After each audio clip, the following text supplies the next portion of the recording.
So I thought I was done making videos about Amazon. I didn't even have time to write a script for this video, and I'm not even going to send it to my editor to try and make it look really nice. Here's the short version of what I want to share with you. I will provide a little bit more context if you stick around after I get to that short version. On February 26th, Amazon is going to be removing the option to download Kindle books onto your computer. Previously, you could download them from Amazon's website and then transfer them to a Kindle via USB.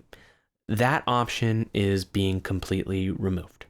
You can see that if you actually go to managing your content and devices on Amazon, and then what you'll see is a little warning if you go and try to download them that says it won't be available. I've previously made several videos about Amazon. I told myself that I was done making videos about Amazon because I figure everyone knows where I stand on the company. But this actually ended up being kind of a time-sensitive issue that I wanted to share with all of you. So as I understand it, and if I'm wrong, I want someone down in the comments to correct me.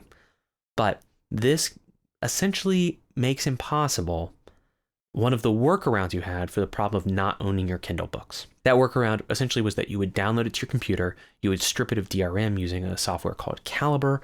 Maybe there are competitors, but that was the one that I knew of. Then once you had stripped it of its DRM, you could put it on any other device. It wouldn't be locked into Amazon's ecosystem. So this means that if you want to be able to download copies of your ebooks and strip them of DRM, which to the best of my knowledge is actually legal, then you would need to do this before February 26th. The only way that I know how to do it currently is to download them individually. This means you have to press quite a few buttons. I have mentioned before that I probably have over 1,000 Kindle books. I stopped buying them a while ago, but I have a lot in my library. This means that I need to download each one of them individually.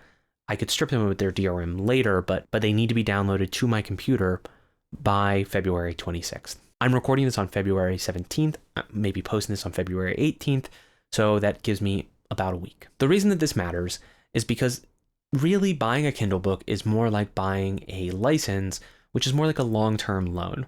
And this is normal when it comes to digital content.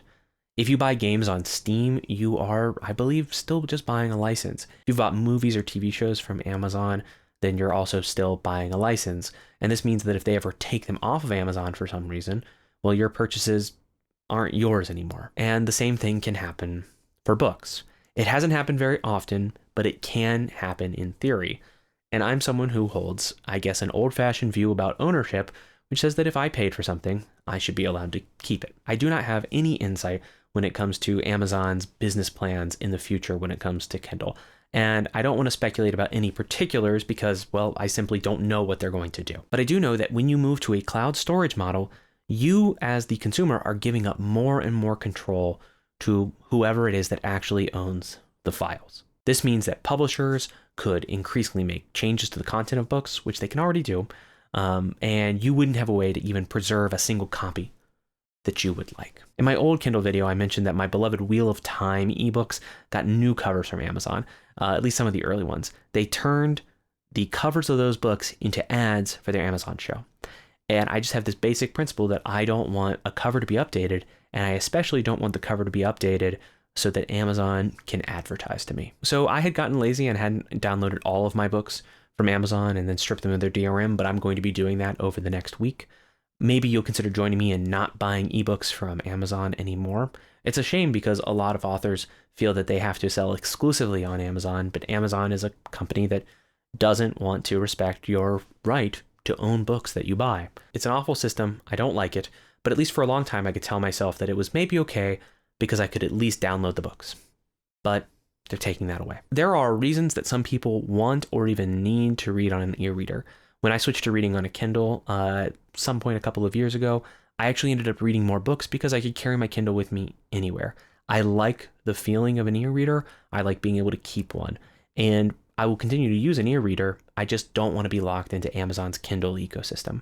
There are also people with disabilities, poor eyesight, who need to be able to increase the type size at various points. And e-readers actually make reading not just easier for them, but actually possible.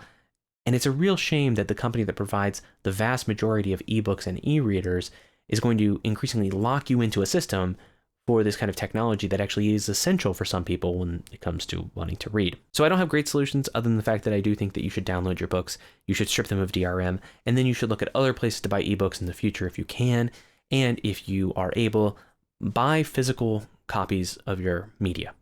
not just of your books, but I talk about books more on this channel.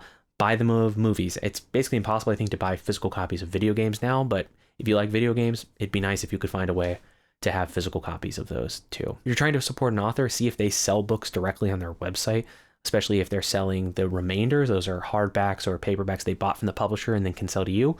It's a great way to support an author. And it always feels good for writers if they know that their books are actually in hands of readers who actually like them and will read them instead of just gathering dust in their garage. So you have about a week in order to download your books. I hope you will consider alternative e-readers as well if you like to use e-readers.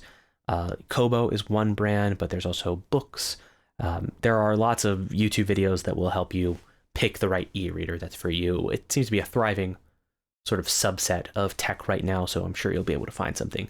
A lot of people really like Kobo because I think Kobo has integration with Libby, which means you can very easily just check books out from your library. If you know anything about e-readers and really want to recommend something, well, leave something like that down in the comments and you'd be helping somebody out. Thanks for tuning in, everyone, and I'll be back in a week or so with real, actual videos.